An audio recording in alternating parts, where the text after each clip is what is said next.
जब मोबाइल की स्क्रीन पर गई तो चिढ़ते हुए फोन ऑफ का फोन था। बोल दिया तुमको आज बुखार है, फिर भी परेशान कर रही है। और दोनों एक दूसरे की बाहों में सिमटने लगे। लंबे बालों के बीच बैठा वेद को संभोग करते हुए बंद कर परम सुख का आनंद लेने लगा।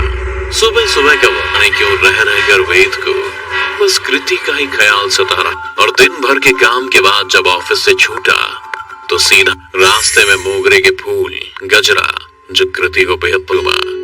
कृति भी वेद के छुअन से जाग गई थी। दोनों में जबरदस्त रोमांस होने लगा। कुछ देर बाद उसे अपने ठीक ऊपर एक लड़की उल्टी लटकी दिखी। वेद भी उस लड़की को मुस्कुराता हुआ उसकी आंखों मई की बारिश में भीग रहे थे। दोनों का मन कृति भी कसमसा गई थी।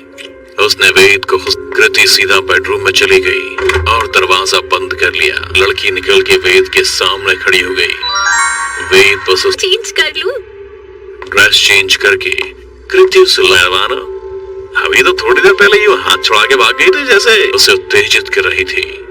क्या अचानक ही वेद का सीना छिल मेरा मन करता है कि तो मैं मार डालूं।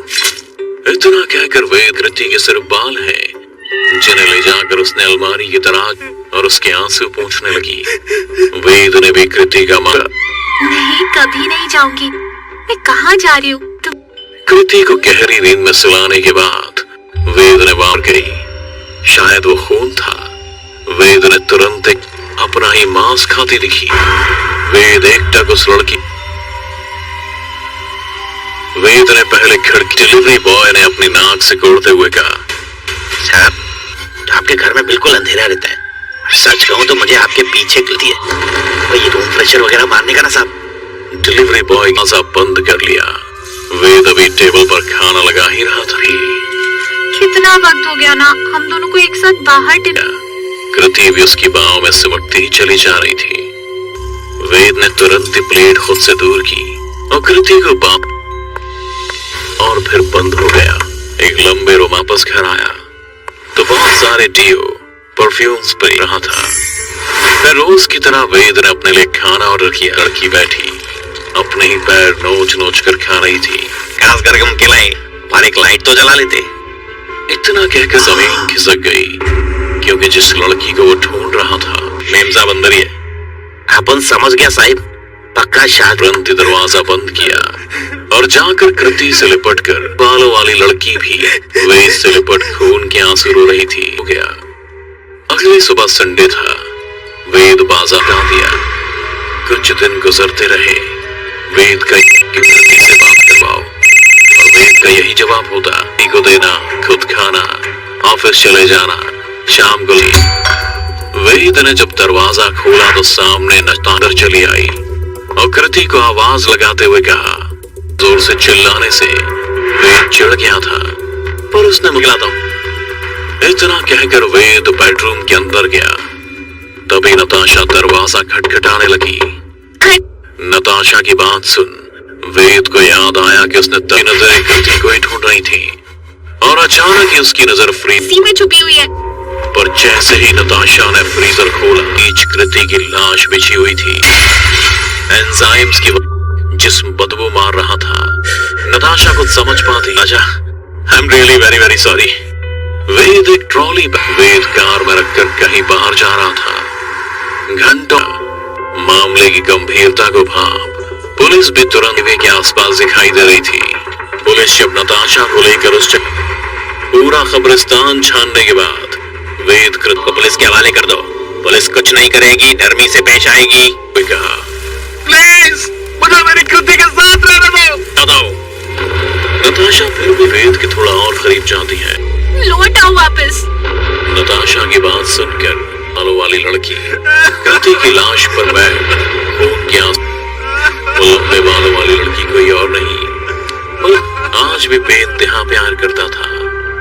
पर जैसे वेद ने नताशा और पुलिस की आवाज पर गौर कर और वो उस लंबे बालों वाली लड़की कृति की लाश में कोशिश कर रही थी मगर कोई कुछ समझ पाता चली गई और वेद का निर्जीव जिस्म अपनी कात कृति का सिर वेद के सीने पर था। जिन्हें बाहों में देखा तो उसकी आंखों से आंसू आ गए थे।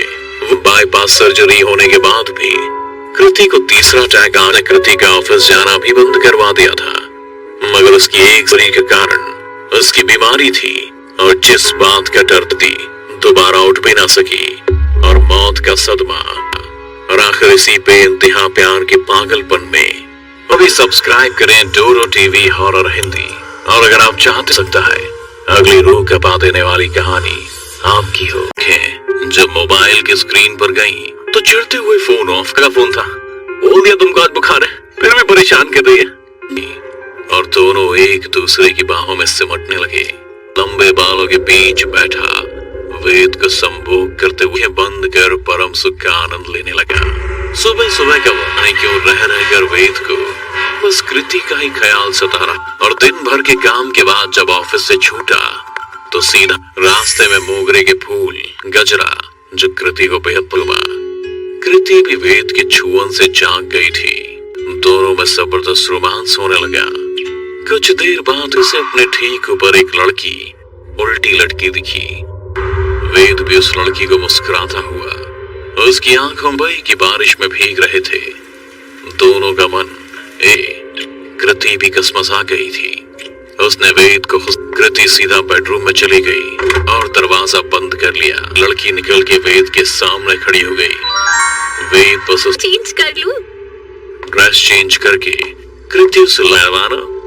अभी तो थोड़ी देर पहले ही हाथ छुड़ा के भाग गई थी जैसे उसे उत्तेजित कर रही थी कि अचानक ही वेद का सीना छिल मेरा मन करता है कि तो मैं मार डालूं।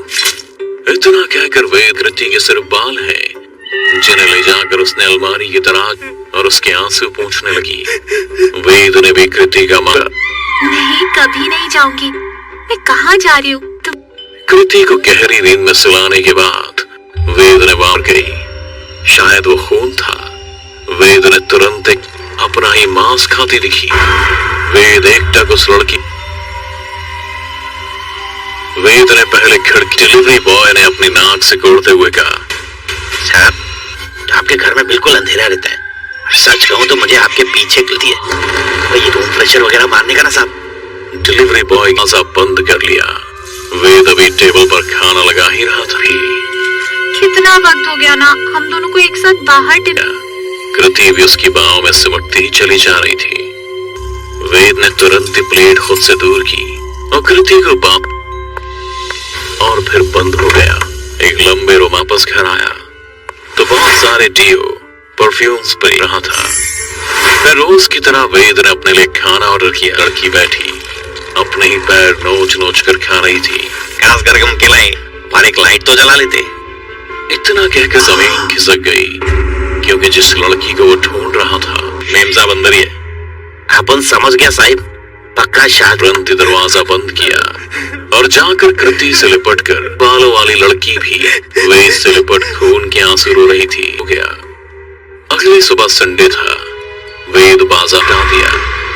कुछ दिन गुजरते रहे। वेद का कृति से बात करवाओ और वेद का यही जवाब होता, को देना, खुद खाना, ऑफिस चले जाना, शाम को वेद ने जब दरवाजा खोला तो सामने नतांदर चली आई और कृति को आवाज लगाते हुए कहा।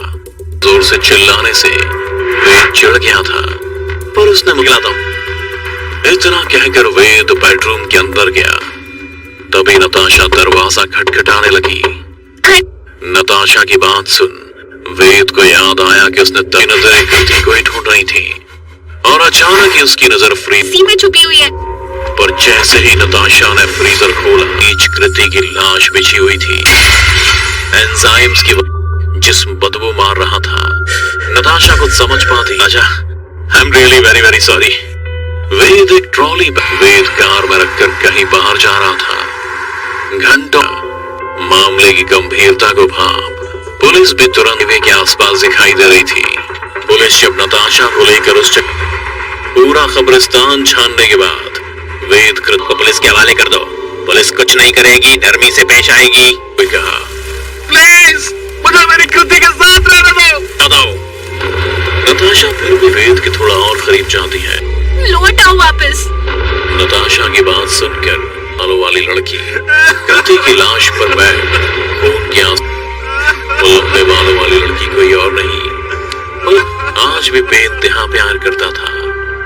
पर जैसे वेद ने नताशा और पुलिस की आवाज पर गौर कर और वो उस लंबे बालों वाली लड़की कृति की लाश में कोशिश कर रही थी, मगर कोई कुछ समझ पाता चली गई और वेद का निर्जीव जिस्म अपनी कांध कृति का सिर वेद के सीने पर था। जिन्हें बाहों में देखा तो उसकी आंखों से आंसू आ गए थे।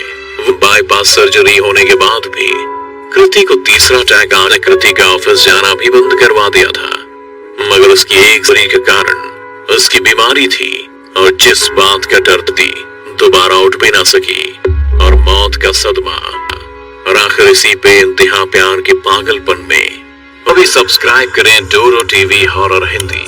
और अगर आप चाहते सकता है अगली रूह कपा देने वाली कहानी आपकी हो।